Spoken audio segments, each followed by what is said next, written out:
Hello and welcome back to the Outdoor Minimalist Podcast. I'm your host, Meg Carney, and I'm an outdoor and environmental writer and author of the book, Outdoor Minimalist, Waste Less Hiking, Camping, and Backpacking. Follow the link in the description to pre-order a copy of the book so you'll be the first to receive it on the date of September 1st, 2022. The Outdoor Minimalist Podcast has a goal to give listeners actionable ways to waste less hiking, camping, backpacking, and more during every step of their process. Your impact outdoors starts long before you hit the trail and goes beyond leave no trace ethics. You'll learn how to identify sustainable outdoor brands, how to ask hard questions regarding sustainability, and begin to shift and evolve your mindset to integrate minimalism into all of your outdoor pursuits. In episode 16 of the Outdoor Minimalist Podcast, we will be discussing another one of the 7 R's of outdoor minimalism. If this is your first time hearing about the 7 R's, I recommend going back and listening to episode 2 and then episode 4, which introduce the first 4 R's. I'm kind of going out of order in releasing the 7 R's within all of these episodes, but the 7 R's of outdoor minimalism include reduce, refuse, rethink, repair, rehome and repurpose, remove, and restore. I plan on doing an episode on each of these, and episode 2 covers reduce, refuse, and rethink, and then episode 4 discusses repair. I'll be releasing an episode on rehome and repurpose, and then restore in the future. All right, enough of my rambling. Let's get to the topic at hand, remove. There are 2 thoughts behind removal within the realm of outdoor minimalism. The first is similar to decluttering, so removing extra things from your life that no longer serve you or are just simply taking up space. The main focus of remove, when discussed on this platform though, is going to be removing trash from outdoor spaces.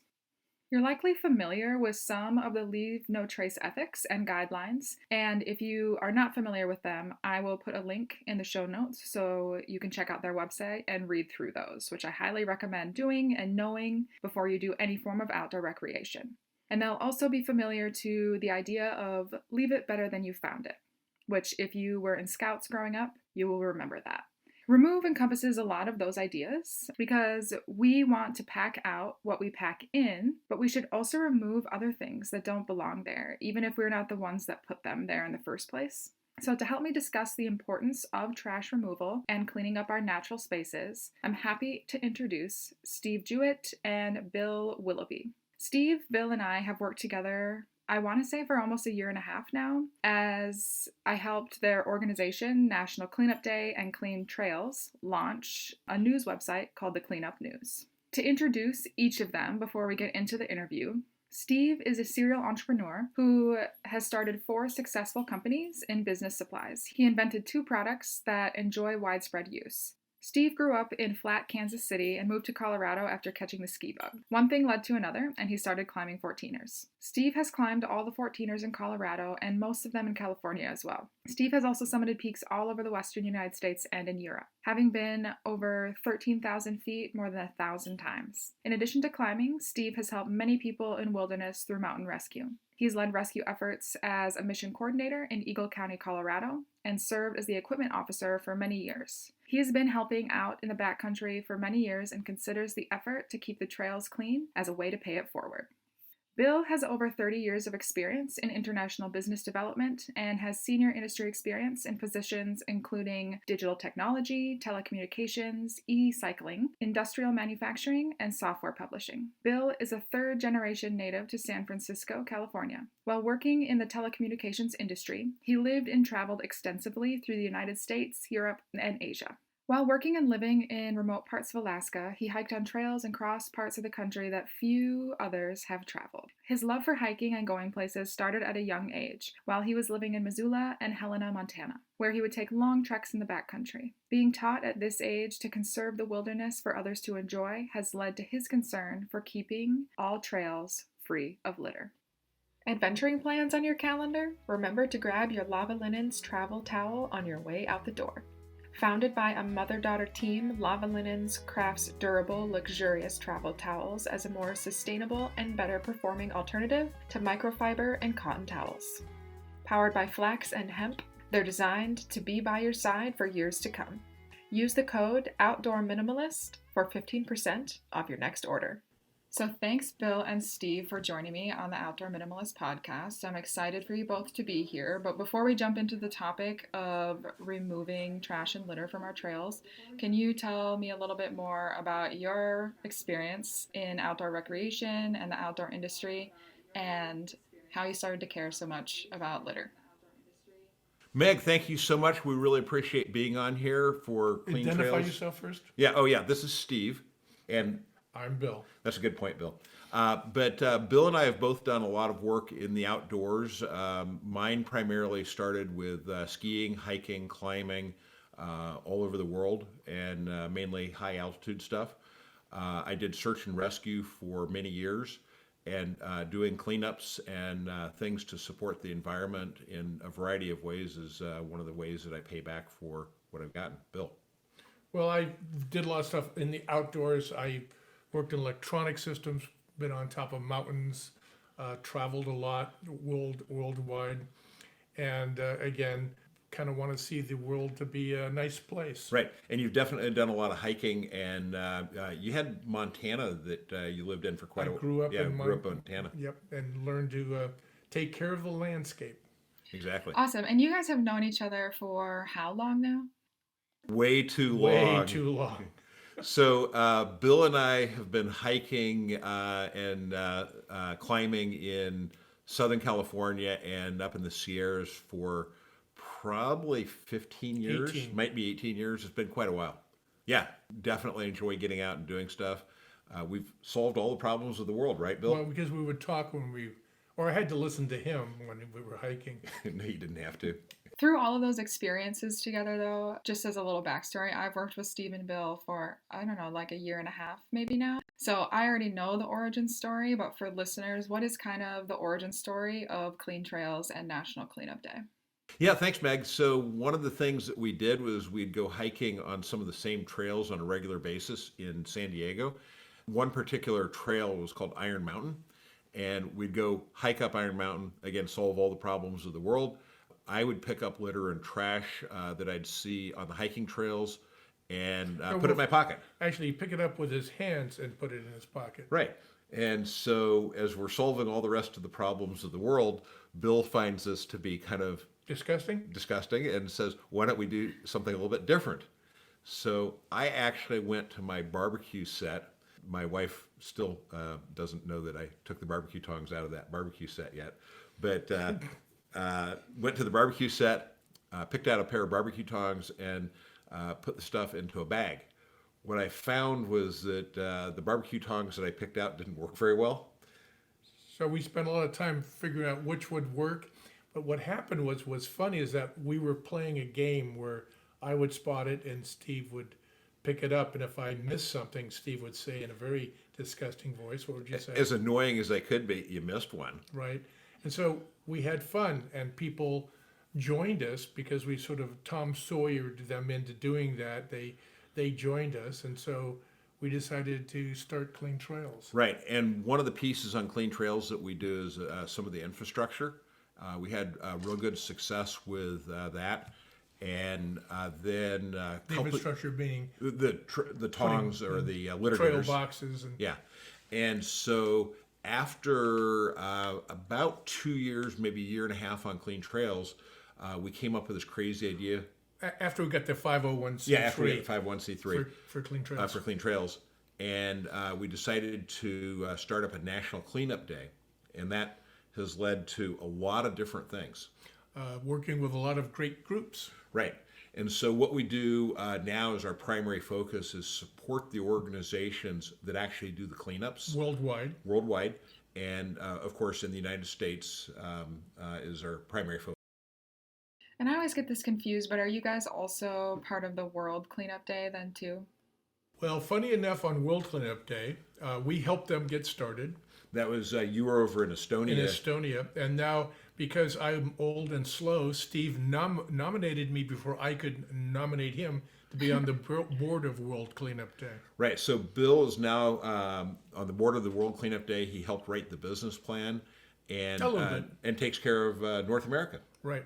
For World Cleanup Day. And right. Also, we work with Earth Day and their great global cleanup. Right. How long has Clean Trail's been around then? Because you said Clean Trails kind of came first, it became a 501c3, and then National Cleanup Day came around. When did that start? Correct. So we actually have 7 websites that we operate, all with the same exact focus. So when did we start? Clean Trails started in 2014 or no, I think it's 2013 actually. 13, yeah. So 2013 as a nonprofit. Right. As a real Took some time to get that going, but thank you, government. yes. So in any case, 2013, 2017 is when we held the first National Cleanup Day. Again, we spent quite a bit of time actually planning and thinking about what we wanted to do. And not to. And we launched Cleanup News, of course, in late 2020. A year ago. Yeah, that's a lot of projects going on. But obviously, you're both really passionate about cleanups and keeping the planet clean. So can you both kind of elaborate more on why that is important and why more people should care? So personally, it has to do with the ethos of being in the outdoors and having the ability to say, no, we want to keep this as our forefathers saw it. Yeah, actually, when I was in Montana when I was younger, we basically were taught you want your kids to see the same thing that you're seeing, and you want your grandkids to see the same thing. So exactly. Our ethos is we're here. We're just the world is just on loan to us, and we got to pass it on better than when we got it. Right. And do you see cleanups as like the primary way to do that then, or more as a reactionary response to a larger problem? Well, it's one of the ways. It's one of the ways to do it. When we say primary, there's education, cleaning up. There's the government is involved in it. So, but cleaning up is a way that a normal person could go out and make his habitat or her habitat around them clean.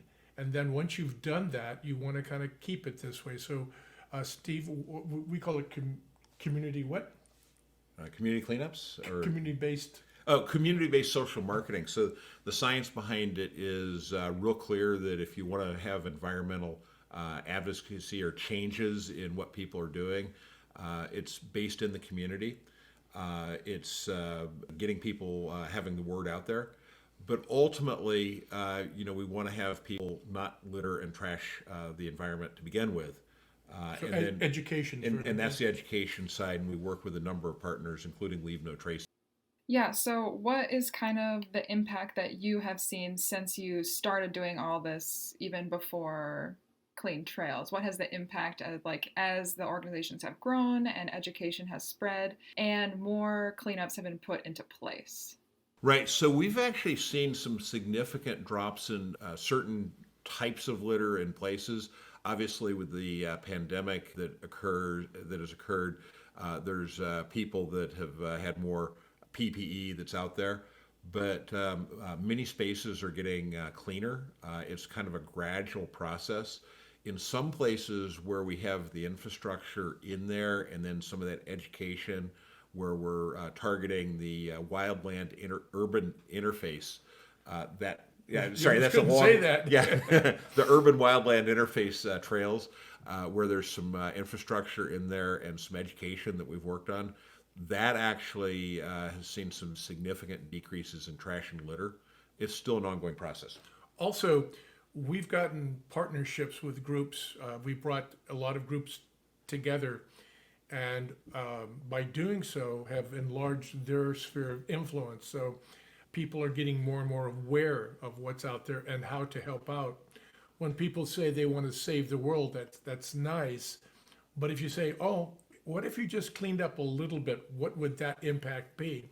And once people find out that just a simple cleaning up of a park or something makes it so much better, then we find more and more of that happening, and people are taking more responsibility for their local area. Makes a lot of sense, because it's like the more that it is directly impacting their personal experience, the more they seem to want to engage in that behavior. And you guys always encourage people to have fun. So if they're having fun while they're doing it, then it's even easier to want to continue. Actually, our battle cry is if you're not having fun, you're doing it wrong. That's true. I couldn't remember exactly what it is you guys always say, but yes, it's brilliant. Bill came up with that one. That was a good one. And what was the other one, Bill? What would the world be like if everyone picked up one piece of litter? Yeah, that is on the National Cleanup Day website. And I think it's a good concept to consider. And that reminds me of, is it the Keep America Beautiful campaign? What is that one? The 52... 150, the hashtag 152 and you. Oh, yeah. And what that is, to expand on that briefly, is they did a litter study in 2020 about the amount of visible litter that's in the environment.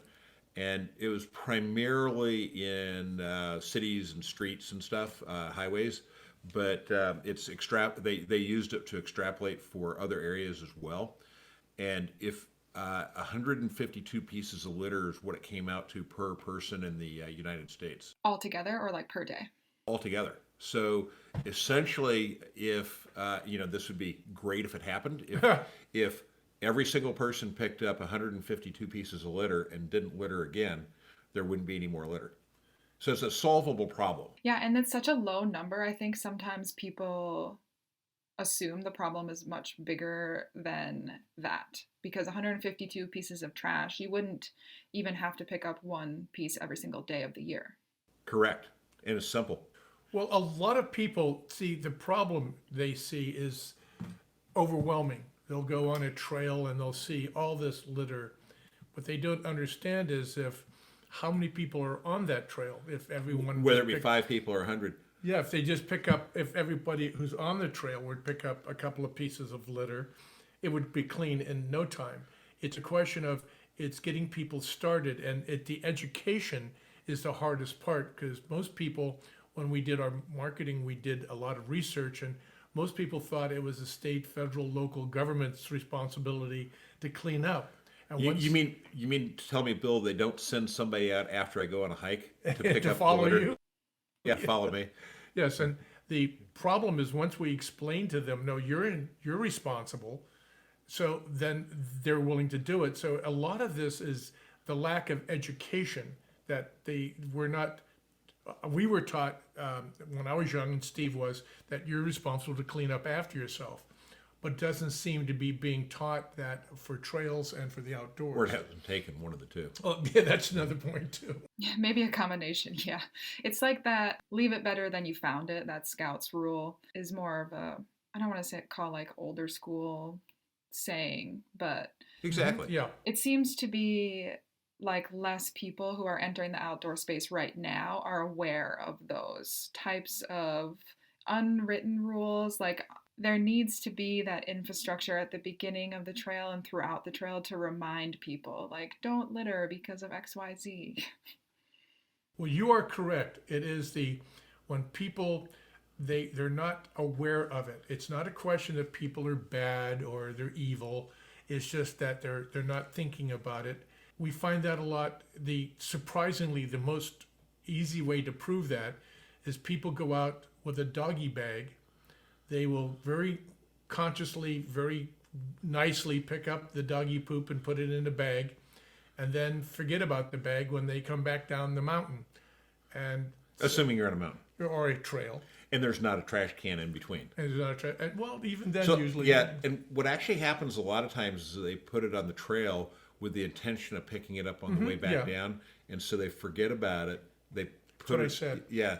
So in any case, they just forget about it, and it leaves it, or they drop something out of their pocket and then, I'll pick it up later, or they just don't think about it. And this is the problem: is the education. Yes, you should think about it.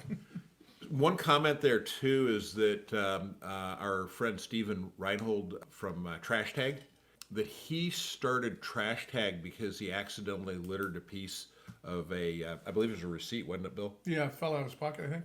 Fell out of his truck somehow, or out of the window or something. That's right, the truck, yeah. I'm sure Stephen had that on his podcast earlier. But yes, he accidentally littered. I'm sure that Bill and I have accidentally littered before. I know you have. I know I have. I know I have. And So what it means is that even if you're, an advocate for having no litter in the outdoors, it still happens to you. A piece of your shoe breaks off. A lid falls off of your Yeti. I want to say Yeti because I have or whatever. Or whatever it is. And so that's one of the things that occurs. And so one of our calls is for the other people in the outdoors, in the outdoor industry, really, is to take what they have as far as that outdoor ethos, that ethic, and say, now we need to remove the litter that's out there. To help others. And to show others to do the same thing. Well, and to help somebody makes a mistake. It's just like if you've ever played golf on the greens, people will put divots in there. And, even though you didn't make that ball mark, you fix it because and you see people on TV, on professionals do that all the time. They're fixing divots from other players. Yeah, from other. So it's the whole trick is it's not saying that you're evil for doing it.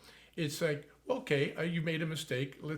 You're not trying to force people to do things. You're just trying to say, oh, let me help you. So it's all the case of let me help out. Yes. And one of the things, too, is that there's a lot of litter that's poised. We were talking about the 152 pieces of litter per person. Most of the plastics that go into the ocean that a lot of people are concerned about from the science side are coming from land, almost exclusively from land, from the rivers. And it's not just 10 rivers, it's thousands of rivers. Well, remember, the oceans are downhill from everything. Exactly. So that's one of the things is that if there's a piece of litter on a side of a mountain or on a trail, that litter is eventually going to turn into smaller and smaller pieces in terms of the plastics. It'll turn into nanoplastics that will eventually be capable or competent to be carried down into the river and into the ocean. Yeah, and that bigger picture consideration, I think, is often lost too, especially, I don't know, like, I don't think about that every single day when I'm walking my dog and I maybe see a piece of trash on the ground, or when you see all of the dog poop bags at the trailhead or something. You don't think about the process that trash goes through to become those microplastics and to enter the ocean space. So I think that's a good reminder. Right. One other thing, too, to mention is that when I go to a trail, what I do oftentimes is actually pick up the litter around the parking area or the street nearby. And one of the reasons why I do that is that litter begets more litter.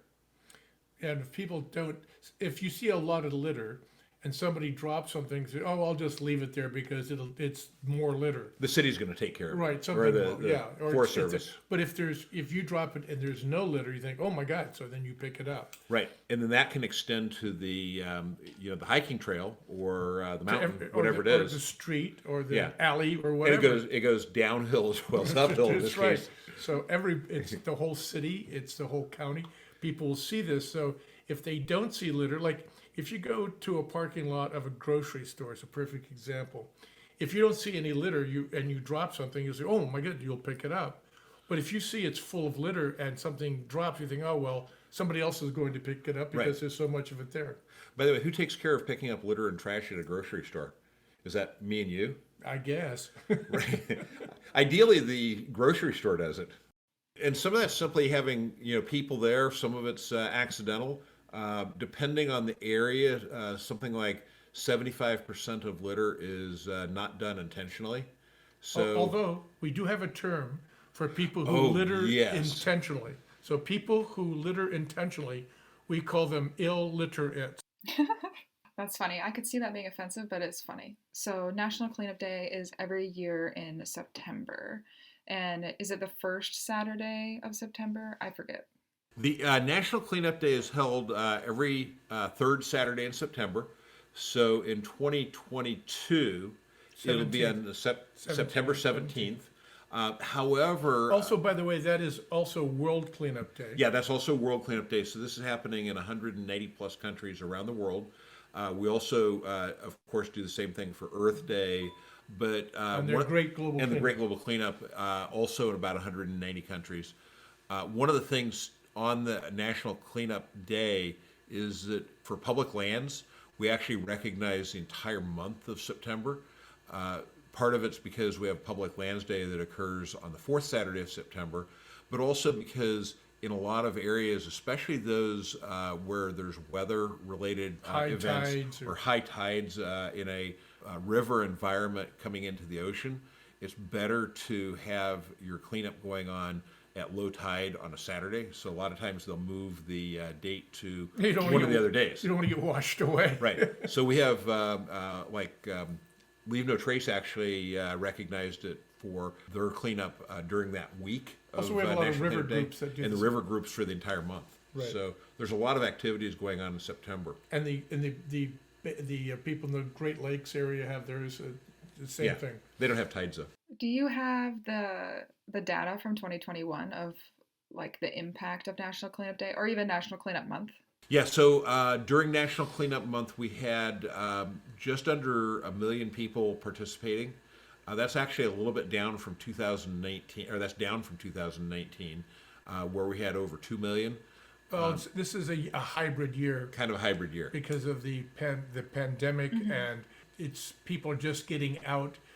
Remember, a lot of Parks and Rec people had to be reassigned during this period of time. Or they weren't allowed to hold a public type cleanup event. Exactly. So it's like restarting. It's right.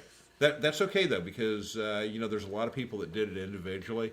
A lot of those actually much more. A lot of those people don't report it back. We do have an interesting development that we've had in the last year or so, is that we now have a global cleanup map. There's a large number of organizations, including Earth Day, Keep America Beautiful, World Cleanup Day, that are participating in that single global map. And not just the big groups, there's small individuals. Right. So individual nonprofits, individual cities are participating. Small companies. Small companies that just want to get their name out there. We're really happy with some of the developments on that map, and we have new improvements for that in 2022 that should include the ability to load up pictures directly onto the map. So can anyone that is organizing or participating in a cleanup add it? Like if they have a company and their company's doing a cleanup, can they put it onto the map or upload it, or how does that work? Absolutely. Yeah, so go ahead, Bill. It could be a company, it could be a small group, it could be a special interest group. It actually nonprofit, it could city. It's just a group of people wanting to clean their block. But it could even be a single person who wants to do it, too. Actually, there's a lot of single individuals. We really ramped up through a tailored cleanup program with companies, where a company would have, with the example that I have best is there's a company up in Canada that had a very large company. They had about 8,000 employees that participated in 2020. All over the United States over the United States and Canada. So, but they did wherever they had offices and wherever they wanted to be. So. Right. So wherever the individuals were. So you can have a large company with thousands of employees and get the individuals engaged in their neighborhoods and their communities, either as small groups or as a larger organization. Yeah, from single for nearer cities, parks, or natural features.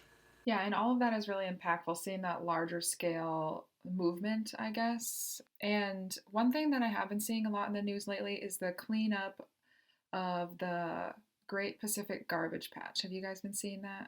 Yeah, so the Great Pacific Garbage Patch is a really interesting thing. The first is that we don't want the trash and the litter to go into the garbage patch. Right. That's the biggest. But we don't swim that far out. So. Yeah, we don't swim that far out. So we don't take care of that. But that said, there's a lot of things going on where people are trying to do that. There's a company in, I believe it's actually in San Diego that's working on that's out of the Netherlands, the ocean cleanup. There's another company in San Diego that's working on a small robotic device that would do the same thing, and in a slightly different, smaller scale. But that's in marinas and harbors and stuff, right? That robot that they have? Well, there's all kinds of, this one in San Diego goes where the marinas are, and basically it looks like a dumpster is what it looks like under in the water. And that's actually a different one. Oh, that's a different. Oh, yeah, that's right. That's a different one. Yeah, but right. that one, the trash goes in and the oil goes in, and it's filtered and it cleans it before At it the gets marina. at the marina before it gets out to the ocean. We actually went to the grand opening of their little machine. And it's really effective. Right. So to go out to the Great Pacific Garbage Patch, really what we need to do is stop the trash and the litter from getting there to begin with. And then, work on those efforts like what the Ocean Cleanup does to... On the beaches. Well, yeah, but in the garbage patch itself, when it's out there, it's a lot of work to gather it. So Yeah, it's a multi-year project. Right. And that's what you guys are saying is this neighborhood cleanups, the trail cleanups, everything like that, because it does trickle down into the ocean in a way every individual can contribute to the cleanup of the Great Pacific Garbage Patch. Exactly. Remember, as we say, the ocean is downhill from everything. So everything that goes in your sewer goes out to the river, to the ocean, to wherever. It'll eventually get there. So if we can stop it by picking it up before it gets carried away by the rains and by whatever, by streams, then it doesn't get to the ocean. Right. So there's a concept out of Australia that is kind of a multi-layered strategy to prevent litter from going into the ocean. And think of this as more of a goal rather than a hard number, but they're trying to say 0 litter to the ocean. That is a really tall ask, but yeah, no, more of a vision, like you're saying. Right, but the way that it happens is that you get less people littering, you get more people cleaning up, you have infrastructure like stormwater drains that have capture devices for the plastic and litter, which exist, and there's a whole bunch of money they've spent on that. And then you have capture devices at the mouth of the rivers that pick up the rest. So as that infrastructure builds up, we do have the possibility of preventing that poised litter from going into the ocean. It's not just doing cleanups. And it's also education. The important thing is people being educated not to do it. And again, as people start picking up litter on trails and in the city, this reduces that goes, as I say, downhill to the ocean. Exactly. What are some of those infrastructure pieces that more city municipalities and even park services can implement to kind of not only prevent litter, but also encourage people to pick up litter? So there's a bunch of pieces that can be done in terms of the gear and equipment at the trailhead, at parks, and Sewers. and sewers. That essentially involves infrastructure that needs to be placed there, and we're working on that and have some manufacturers that do things that are currently commercially available. We talked to one of them yesterday out of Canada that is developing a device that picks things up using a suction system basically on beaches. It picks up microplastics. Picks up microplastics, sorts them, the plastics from the other things. I mean, there's large units that pick up, that will do sands at a high speed or 15 miles an hour. But this is different because the big systems only pick up something as small as a cigarette butt. This other system It will pick up a cigarette butt, but that's about it. That's about the size, smallest This size. other system will pick up microplastic, so it doesn't get a chance to get out to the ocean. Right. And then one other thing on that too is that we're currently working in proposing a national cleanup plan.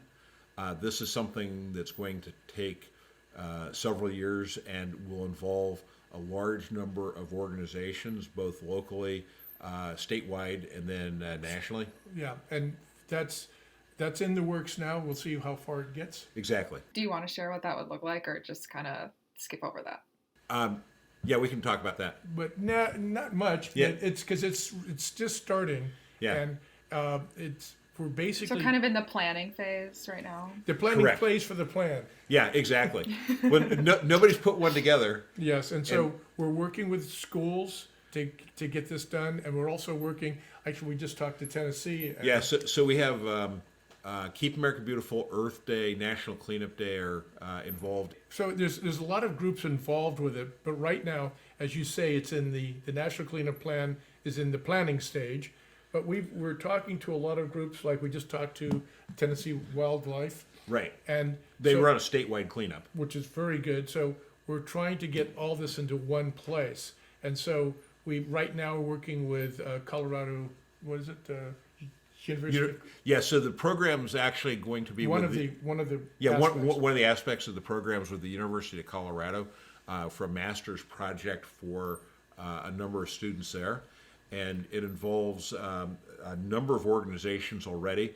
We're not going to be the ones that carry this through. It's going to be a consortium or a coalition of people that do this. But it includes Earth Day, Keep America Beautiful, ourselves National Cleanup Day.